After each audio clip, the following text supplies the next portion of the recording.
My name is Camellia. I'm 30 years old, living in Portland, Oregon. My whole life has been marked by one undeniable truth. I was never the chosen one. That title, that glow of attention, always belonged to Savannah. She was the younger sister, 3 years younger, and since her preschool years, the world subtly and relentlessly shifted in her favor. I still remember my 7th birthday. The memory is sharp, though it hurts. My mother, with an almost absent smile, brought home a store-bought cake, a flicker of 7 candles. She told me to make a wish. There were no balloons, no music, only the old camera, cheap and disposable, capturing a moment that barely felt like mine. I forced a smile, but inside, a small fissure opened. The next year, Savannah turned 4, and the scene couldn't have been more different. A full party company, a backyard bursting with activity, a bounce house, a cotton candy machine, Princess Elsa herself serenading the children. Over 20 guests, laughter echoing into the sky. When I asked, my voice cracking slightly, "Why don't I get birthdays like that?" My mother's laugh was soft, but dismissive. "You're older now. You don't need all that anymore." But I was still a child. I still dreamed of lights of a princess dress, of anyone looking at me and saying, "You're special." As the years passed, the starkness of the reality became impossible to ignore. Savannah had always been the golden child. Everything she wanted, everything she got, came to her without effort. Me, I earned everything. I worked, scraped by, saved for months. I spent nearly an entire year's allowance just to buy a pair of rollerblades I had dreamed about. But when Savannah saw them, her lips quivered, tears welling up in her eyes. And the very next day, my parents bought her a pair that cost twice as much. When I protested, when I begged for a single moment of fairness, my mother's response was always the same. "You're the older sister. You should give in." I swallowed my frustration like a bitter pill, but the bitterness never quite left. Middle school came, and with it, a sliver of hope. I made the volleyball team earn the title of captain. The final game of the season, I stood in front of the crowd, hoping to see a familiar face in the stands. A mother, a father, someone who would cheer. But when I scanned the bleachers, the seats were empty. Later, my mother called her voice flat. Savannah had a stomachache. I had to stay home with her. The words echoed in my mind, the silence crushing my chest. No more questions, no more explanations. That night, Savannah came up to me with her scribbled drawing, a crude sketch of a dream house. My parents framed it and hung it in the living room like it was a masterpiece. Me, I won 2nd place in a statewide writing competition in 10th grade. When I showed my parents, the response was lukewarm. "Good job, but don't let it go to your head." And there it was, the knife twist. The disappointment was sharp, but not enough to stop me. I kept going harder, faster, more driven. I won scholarships. I joined clubs. I worked tirelessly. Every victory, every achievement was a quiet cry for validation, for recognition. I just wanted anyone to see me, not as the backdrop to Savannah's shining star, but as a person in my own right. But when I rushed home after each victory, each accomplishment, hoping for the faintest praise, I was met with silence or a distracted, "That's good, but don't get complacent." And then there was Savannah. She could fail, could stumble, but her every misstep was met with applause. She got a C+ on a math test, and my parents celebrated her with dinner out. Gifts, praise. "That's amazing," my father said. "Math was always a nightmare for me. You're already better than I ever was." I stood in the kitchen, glass of water in my hand. It felt like holding a stone. Not because of her, but because of the unspoken truth. She could do less and receive more. I was the invisible one, the one whose success meant nothing unless it lifted Savannah higher. I remember the 11th grade parent-teacher conference. the principal herself invited me to a statewide leadership forum. 10 students from all over Oregon chosen for their excellence. I wrote the application, crafted. The essay passed 3 rounds of interviews. I brought the invitation home, my heart racing, hoping for even a simple well done. My dad glanced at the letter and muttered, "Don't forget your chores. If you're going to be gone, your mom can't do everything alone." And then Savannah, eager wanting to learn how to drive, suddenly got a used car and a private instructor. I was expected to practice on Aunt Lucy's old car on weekends after work in an empty parking lot. It wasn't jealousy that twisted in my gut. It was something darker, more unsettling. A desire for what I would never get. Belief, validation, the feeling of being cherished. I didn't want to be Savannah. I just wanted to be seen to be enough. I got a full scholarship to Clark Ford University, one of the most prestigious schools with an acceptance rate below 10%. It was an accomplishment, yes, but deep down, I knew the truth. It wouldn't change anything. No matter what I achieved, my parents would never see me the way they saw her. Not until I could make them see. Not until I could stand in front of them and prove I was more than a shadow in Savannah's light. I came home that day, the acceptance letter in my hand, my heart racing with an exhilaration I hadn't allowed myself to feel in years. I was about to show them, show my mother what I had done, what I had earned. But when I handed her the envelope, she barely looked at it. "Clark Ford, that's far. Are you sure you can handle the pressure?" she said, her voice devoid of any pride, any excitement. Then without a second glance, she turned and walked straight into Savannah's room. I stood there, the weight of her indifference settling on me like a lead blanket. It wasn't just that she doubted me, it was that she couldn't even bring herself to believe that I could achieve something worthwhile. That realization hit me with a crushing finality. The thread that had held me to this family fragile and frayed snapped in that moment, that spring break. Savannah wanted to go to New York. My parents didn't hesitate buying her a new camera, covering all her expenses, making sure she captured every precious second of her youth. Me, I asked for money, not for shopping, not for a new camera. No. I asked for money to buy a plane ticket to an international scholarship interview in San Francisco. And my mother's response was a cold, dismissive. "You should learn to save. You already got a scholarship, and still you want more." I went anyway. I bought the ticket with the money I'd earned at the cafe, selling my old textbooks, anything I could scrounge. I sat on that plane, my face pressed against the cold window, the city fading beneath me. Tears didn't fall because I was alone. They fell because I finally understood. No matter how hard I tried, how far I went, my place in their hearts would never exist. That place, that special place, would always belong to Savannah. College was supposed to be my escape, a new beginning, but stepping onto that campus felt like walking into a blinding light after years in the dark, my eyes barely able to adjust, while my classmates were surrounded by parents who helped them unpack, who hugged them goodbye. I was left to carry my 2 suitcases onto the first bus to Clark Ford. No good luck hugs, no one in the crowd wishing me well. I wasn't surprised, but that emptiness, it felt different now. The silence felt deeper, louder. I buried myself in work, in projects and classes, but the harder I pushed myself, the more I felt a hollow ache inside. No matter how much I accomplished, it never filled the hole inside me. I developed chronic insomnia. I'd stay up all night staring at the same blank essay for hours, not a single word finding its way onto the page. I kept it to myself, though I couldn't show anyone how vulnerable I was.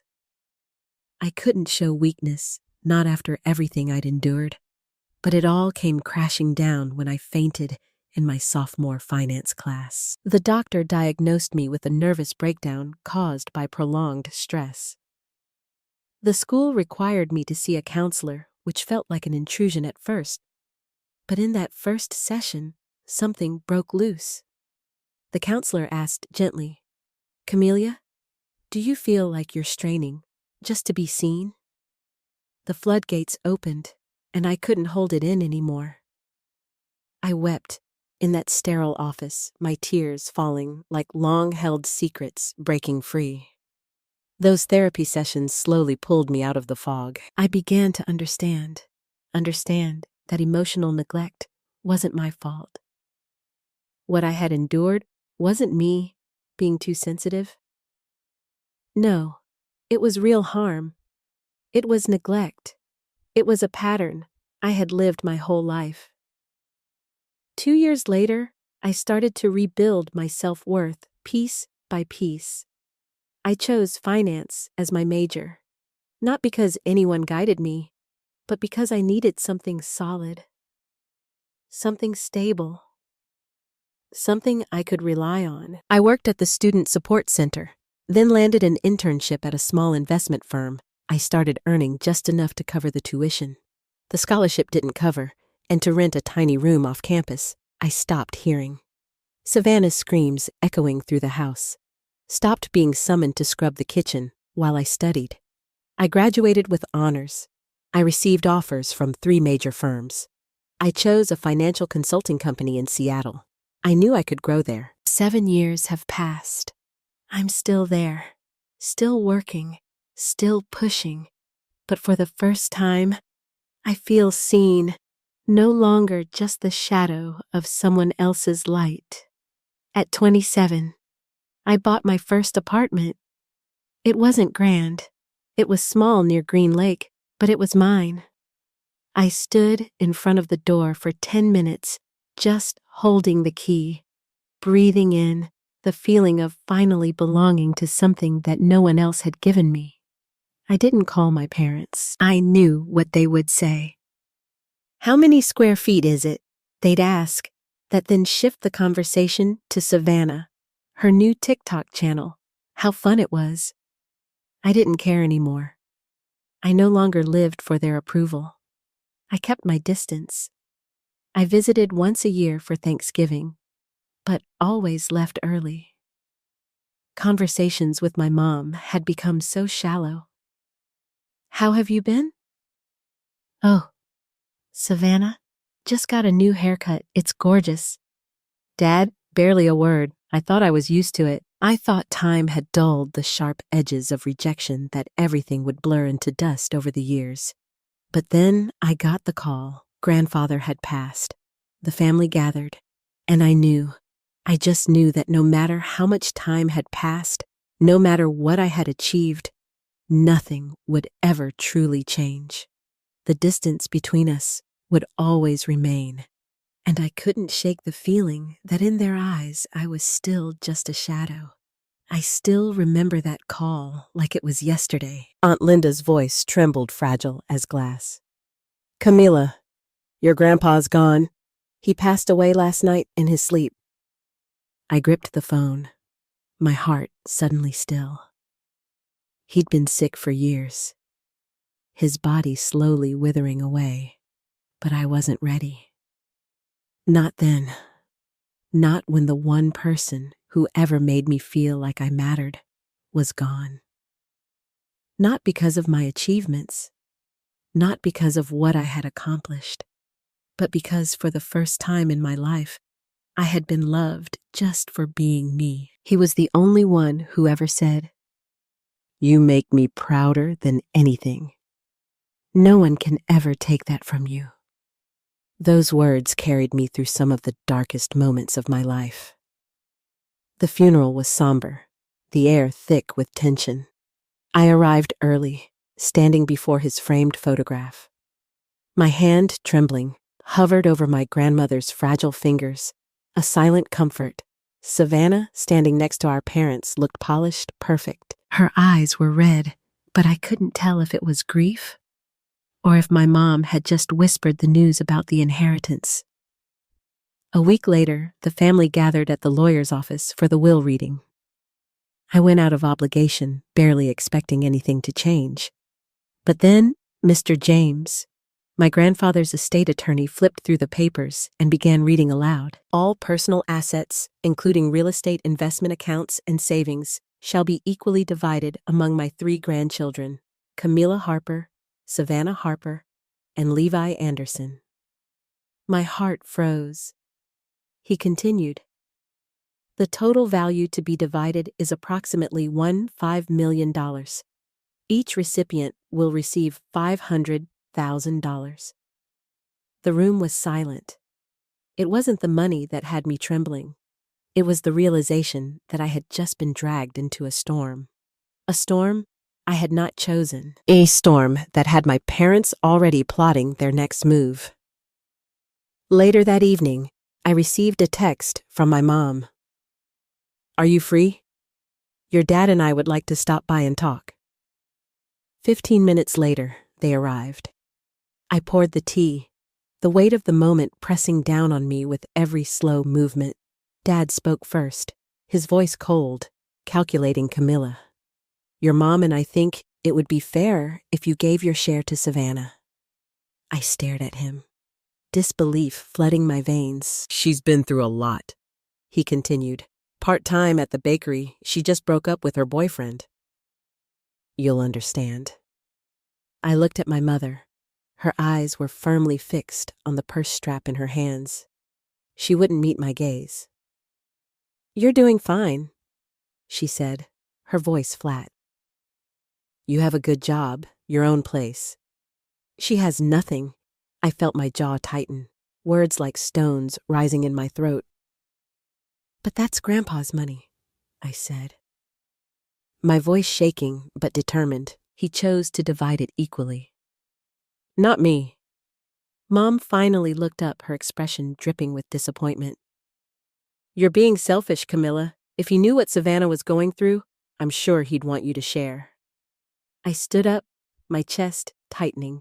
My voice trembled, but I was clear. "If Grandpa wanted Savannah to have everything, he would have said so. This was his decision, not mine, not yours." That's when Dad's hand slammed against the table, rattling the teacups. His voice was low, venomous.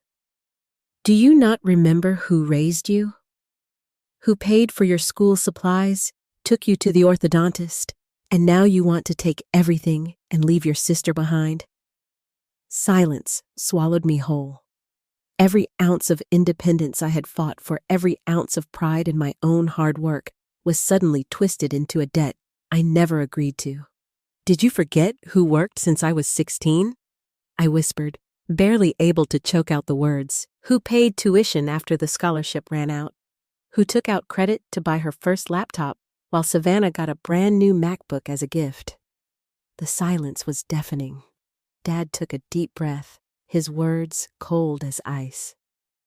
"If you keep that money, don't expect to ever set foot in this house again."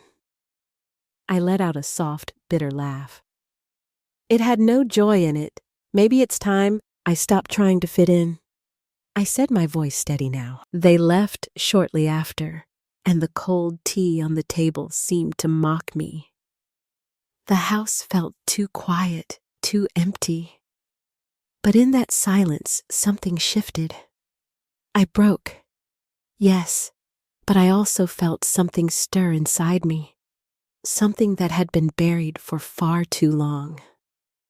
I knew the battle wasn't over. My parents wouldn't stop. To them, I had never been the rightful heir. To them, I would never be enough. 3 days later, I received an email from James's law office. The subject line alone sent a chill down my spine. Temporary change of will executor notification. My fingers trembled as I opened it. The letter confirmed that my father, Daniel Harper, had been appointed as the official executor of my grandfather's will. He had also filed a petition to review the distribution on the grounds of diminished mental capacity. I was stunned.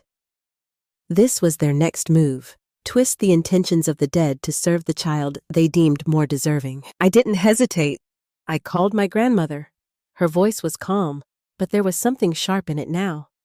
"I know, Camilla," she said. "And I'm not sitting this one out." That afternoon, I went to her house. I was no longer the child waiting for approval. This time, I would fight for what was rightfully mine.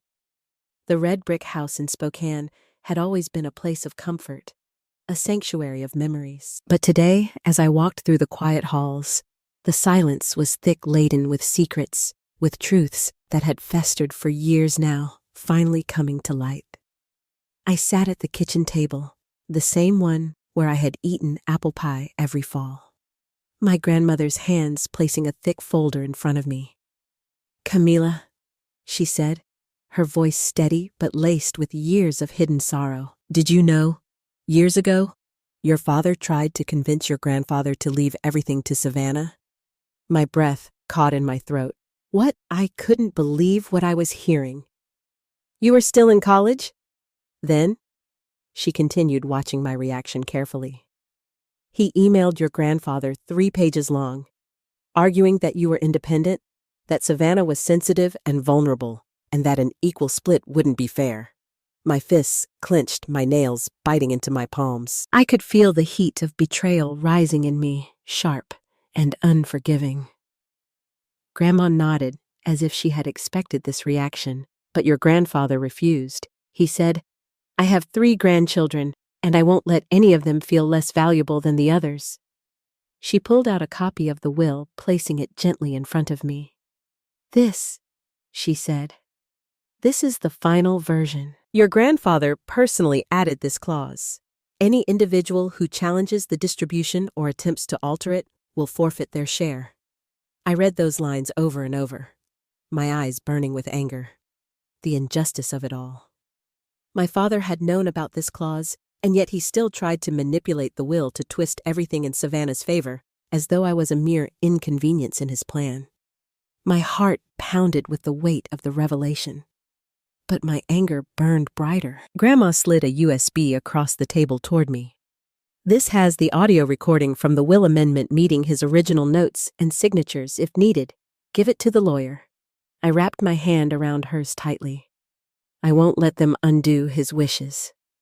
I whispered, a fire of determination igniting within me. Grandma's hand rested gently on my shoulder. "I've always known, Camila," she said quietly. "If anyone in this family would stand up for what's right, it's you." The following week felt like a battlefield. My father sent an email to the extended family, claiming he had evidence that Grandpa had been confused when drafting the will. My mom, ever so subtle, hinted in the family Facebook group that I was ungrateful, clinging to every penny, and that I was tearing the family apart. I stayed silent, but I was no longer afraid. I forwarded all the documents Grandma had given me to Mr. James, along with a formal request to review my father's role based on the will's dispute clause. The response came faster than I expected. The next week, Mr. James called an emergency meeting. The cold, brightly lit conference room was sterile, tense. Everyone was there, my parents, the extended family, and me. I sat at the back, my back straight, eyes locked on the attorney as he stood, the weight of the moment pressing down on all of us. After thorough review of the evidence, Mr. James announced, his voice firm, including original audio and witness statements.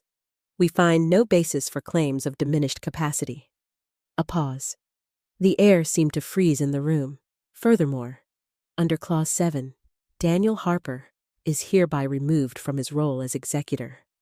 My father's face went pale, his eyes wide with shock, disbelief, and something darker, guilt. My mother stared at him in stunned silence, and me. I didn't speak. I didn't need to. I looked at my grandmother at the end of the table, and she nodded. She had done this. She had been the one to lead the charge, the one who had stood up for me when no one else would. I wasn't the daughter they had chosen to cherish, but I was the one my grandfather had trusted to protect what was right. After that defining meeting, Grandma was no longer the quiet woman sitting in the background. She became the one leading the charge, the one wielding justice like a shield, the protector. I never knew I needed, but she didn't stop there. She reached out to Grandpa's two sons, Uncle Thomas and Uncle Mark, who had distanced themselves from my father for years over past disputes about money and values. When they learned what my father had tried to do, they were livid. "Daniel doesn't have that right," Uncle Thomas said during a private meeting with Grandma and Mr. James. "He signed that will. How can he now pretend it means nothing?" Grandma was calm but firm. "Because he never saw anyone but Savannah as worthy," she said. Not because she needed more, but because in his mind, Camilla never belonged. I sat there listening to every word. Each one felt like a knife carving into me. But I didn't cry. Not anymore. I had learned to face the truth, to stand in the harsh light of reality without letting it break me. Mr. James concluded the meeting with finality. With the support of the remaining heirs and overwhelming evidence of attempted manipulation, the will's execution will now be handled by a neutral third-party attorney outside the family. By the following week, everything was finalized. My father was completely removed from all authority. No one could change the distribution. No one could rewrite Grandpa's wishes. A few days later, I received a call from the bank. The first transfer, the voice said, $500, $1,000, 0 zeros, has been confirmed. I sat frozen in my kitchen chair, staring at the phone. The number on the screen, the one that would change everything. But even in that moment of victory, I knew the war was far from over. This wasn't just about money. This was about the battle for recognition, for what had always been rightfully mine. And now, it was finally within my grasp. The early summer sunlight poured through the window, casting soft beams across the worn edges of my oak table. I stared at the phone screen, the numbers glowing sharply in the quiet room. It wasn't disbelief. It was more like the sudden realization that something I'd earned, something I thought I could never keep, was finally mine. And for the first time, I didn't have to obey anyone to deserve it. That very afternoon, I drove to Grandma Eleanor's house. When she opened the door, I didn't say a word. I simply hugged her tightly, the weight of everything I had fought for, pouring out of me in that one embrace. She didn't ask questions. She didn't say anything. She just held me close as if to say, "Your grandpa saw everything, Camila. He was proud of you." Later that night, Grandma made spaghetti, the kind Grandpa used to love.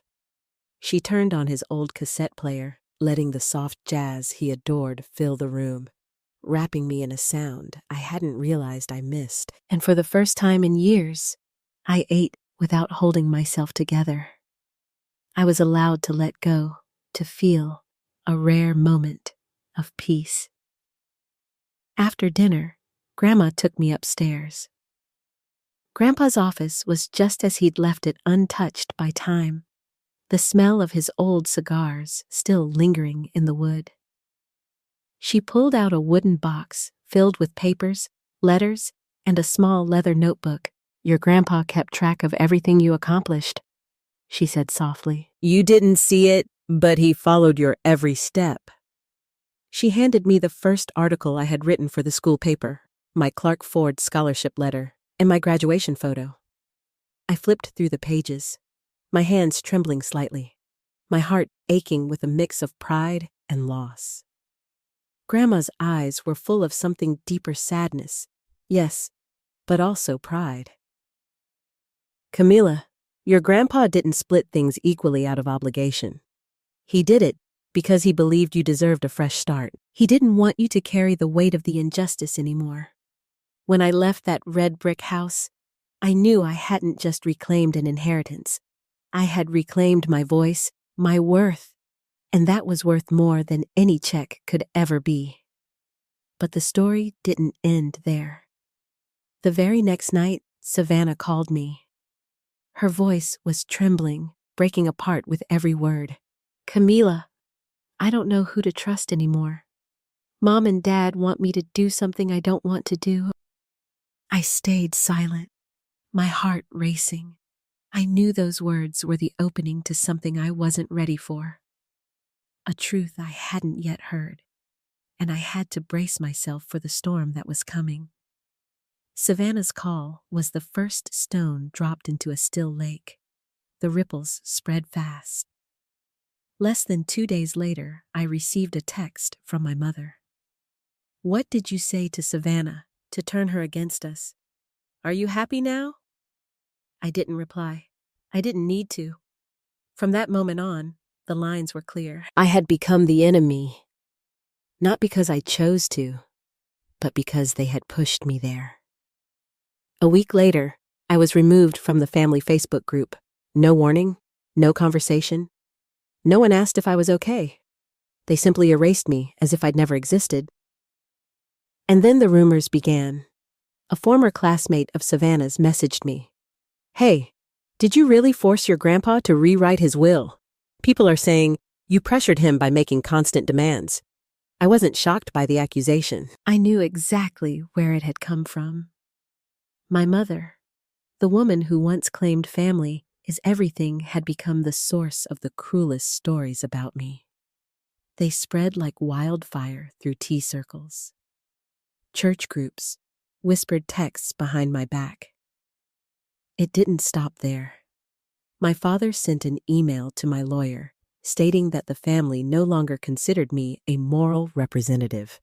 He demanded that all assets be reevaluated to protect the core values of the Harper family. My lawyer replied with a single line, "We'll let the law decide who's defending what's right." And that was it. The last thread holding our family together unraveled completely. I wasn't invited to Grandma's birthday. A cousin unfollowed me on Instagram. The uncle I was closest to texted me, "Camila, your aunt is heartbroken. Are you sure this is what your grandpa would have wanted?" I didn't answer. There was nothing left to explain. When the truth had been twisted so deeply no one wanted to see it, I started avoiding family gatherings. I skipped Easter, spent the 4th of July in my apartment watching fireworks from my window. Those quiet nights became my space to stitch myself back together piece by piece. Little by little, I stopped waiting for a phone call. I stopped hoping for a text from my mom asking if I was okay. Then late one night, Savannah called again. It was after 10 p.m. "The world outside was dark, Camila," she whispered, her voice breaking. "Mom told everyone you manipulated Grandpa, that you threatened to leave the family if you didn't get more. I know it's not true, but I'm scared. If I speak up, she'll never forgive me." I stayed silent for a moment, letting the weight of her words settle between us. And then I said softly, "Savannah, have you ever thought that a family that only loves you when you stay quiet might not be love at all?" There was a long pause. Then, in a small voice, she replied, "I'm trying. But they make me feel like I'm doing something wrong just because I started thinking differently." I didn't blame her. Not anymore. I understood now. Sometimes people have to go very far, have to hurt very deeply before they can see the place they've escaped from. And I knew then, with the quiet certainty of someone who had fought for every inch of their own truth, that whatever came next, I wouldn't let anyone erase me again. But my parents showed no signs of stopping. I heard that Dad was threatening to sell the ancestral home in Spokane, saying Camila betrayed the roots of this family and doesn't deserve to hold on to any memories. I said nothing, but Grandma did. She called me after a private family meeting I hadn't been invited to. Her voice was steady, calm, but the weight behind her words was undeniable. "Camila, you're not alone. Don't let them make you bow your head just for having self-respect." In that moment, the truth sank in, deeper than I'd ever expected. True family isn't who shares your last name. It's the ones who are willing to stand in the crowd and say, "I believe her." But it wasn't over. No, not yet. A few weeks later, I got a letter, not from my parents, but from the tax office. They were investigating suspicious assets filed under Savannah's name. One of the transfers traced back to an old account that had belonged to my dad. The account moved right around the week my grandfather died. I set the letter down. My chest tightened, a cold wave rushing over me.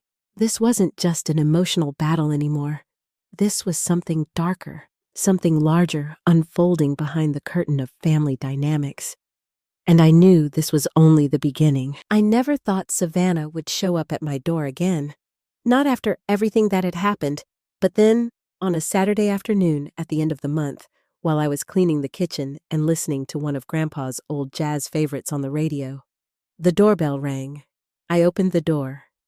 There she was. No makeup, no fancy clothes, just Savannah, plain tired, her eyes red and swollen.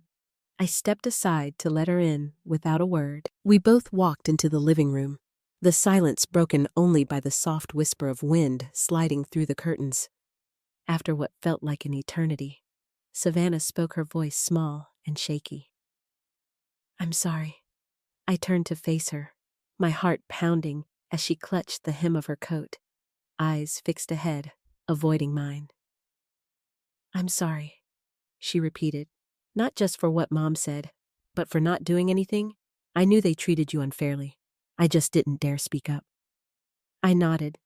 I understood. If I'd been her, the one put on a pedestal, loved to the point of suffocation, never questioned, I might have felt the same.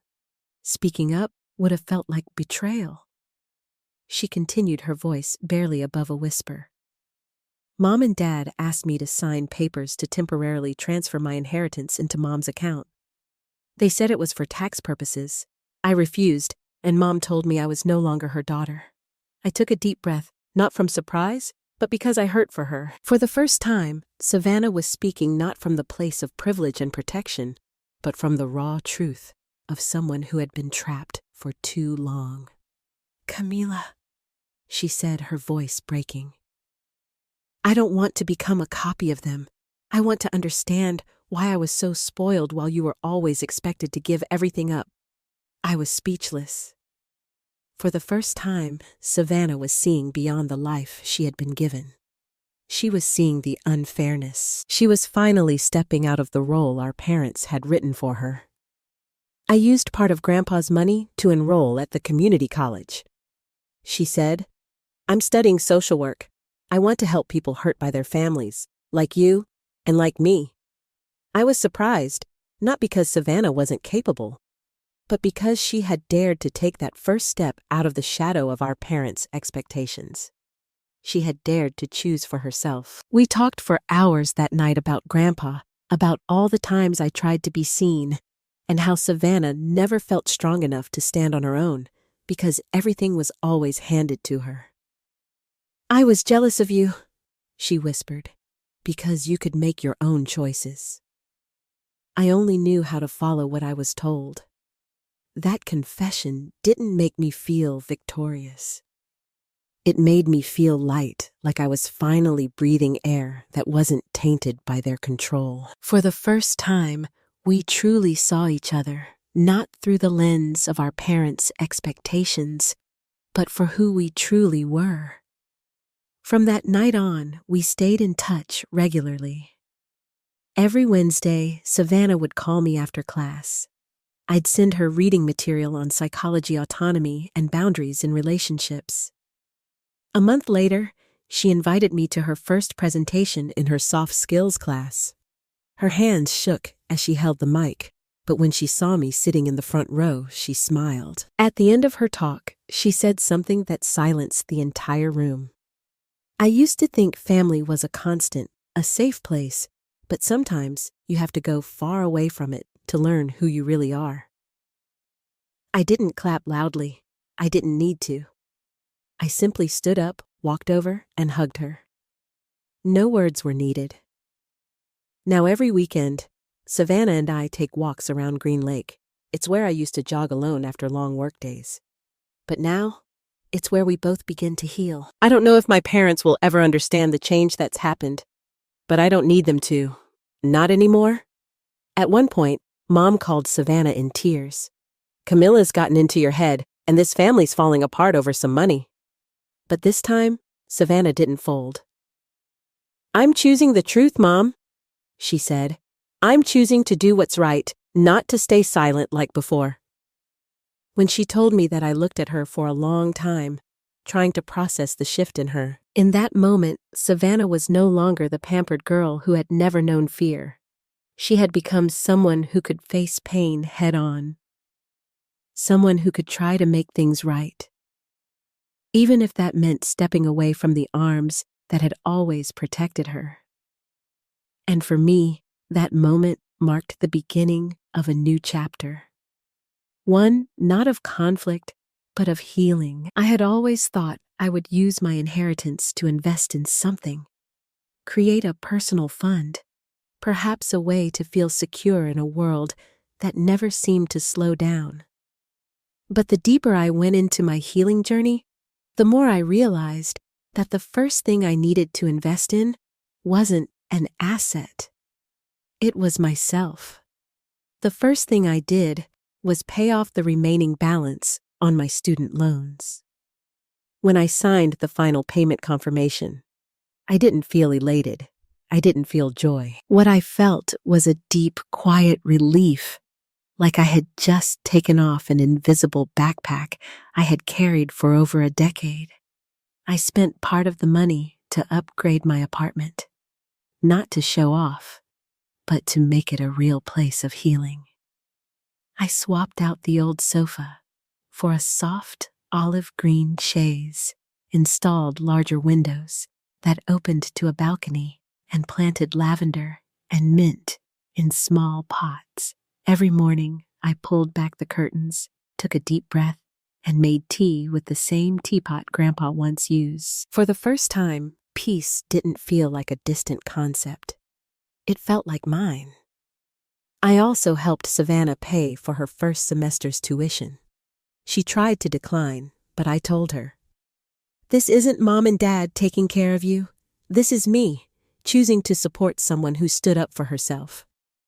Her eyes welled up, and from that moment, the awkward distance between us disappeared. The closer I grew to Savannah, the more I realized how many people out there were just like us, carrying wounds caused by favoritism, control, silence, or denial from those who were supposed to love them the most. I began reading about family trauma. I joined online support groups where people shared their stories of growing up in broken homes that were still labeled as fines. One evening, after attending a workshop on the power of conditional forgiveness, I sat on the steps outside the downtown counseling center and for the first time admitted to myself, I want to do something bigger for people like me. I wanted to become someone who walks alongside others.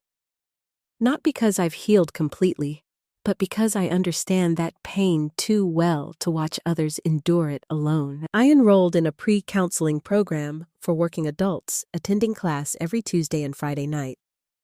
I sat beside people who were also trying to start over. Some retired teachers, some recovering addicts, others former military. We were all different, but strangely connected, perhaps because each of us carried an untold story.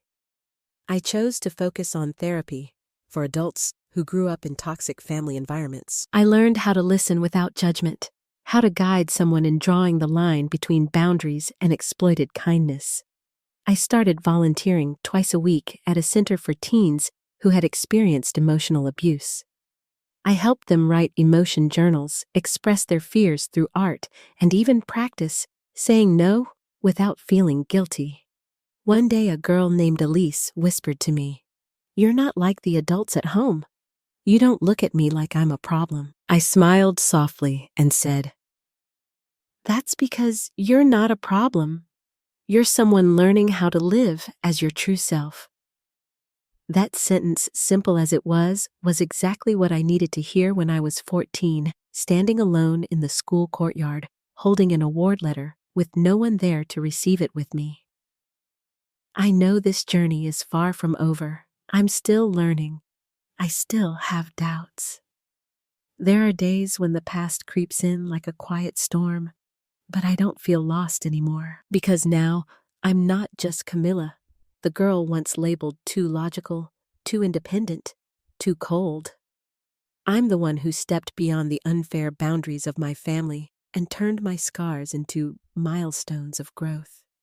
When I see Savannah head down scribbling notes for her upcoming presentation, I know we're no longer two fragments forced together by blood.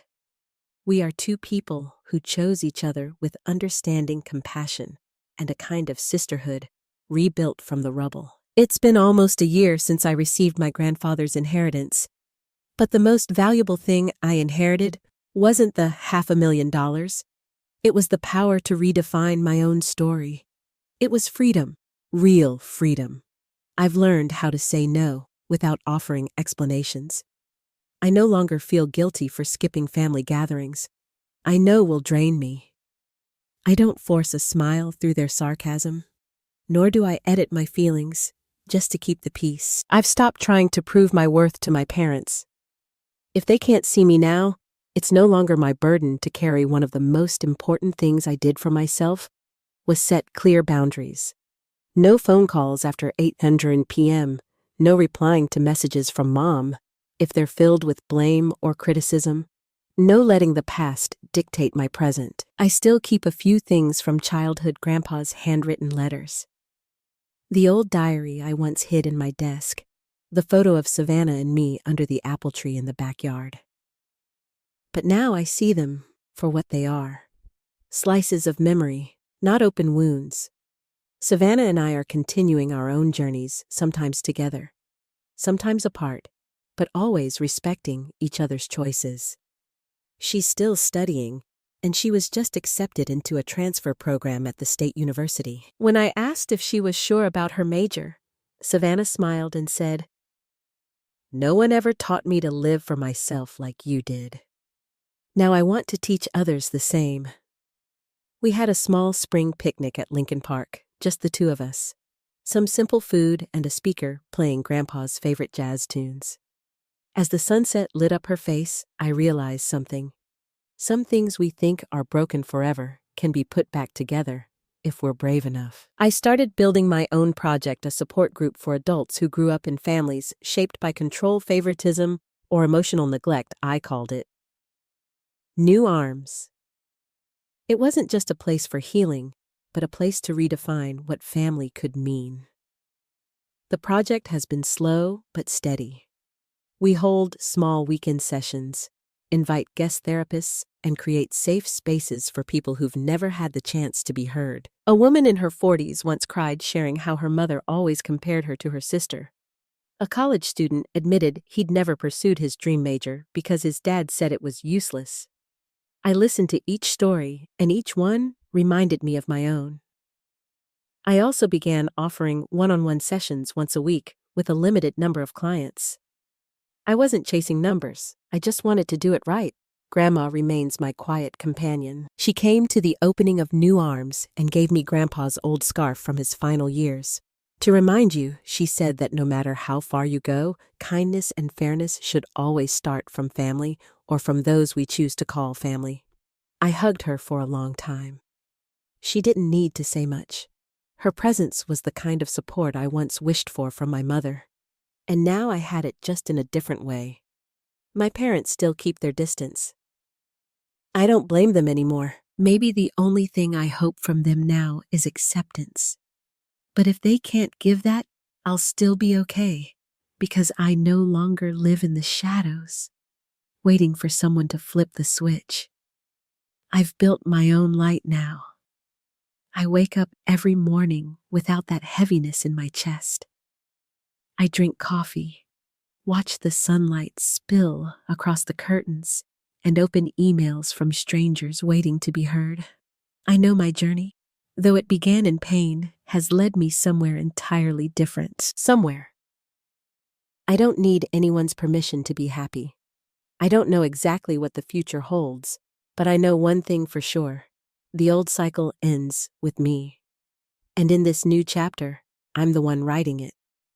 Camilla's story is a reminder that sometimes family isn't where we're loved unconditionally. It's where we learn how to heal, to define our worth, and to step out of the shadows. It's where we create our own paths by setting boundaries and building our lives on our own terms. Camilla broke a toxic cycle passed down through generations.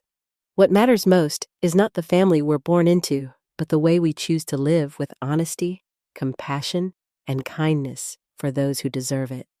What do you think about Camilla's journey? Have you ever felt the same way she did? Share your thoughts in the comments, and don't forget to follow the channel for more powerful real-life stories about family and finding your voice.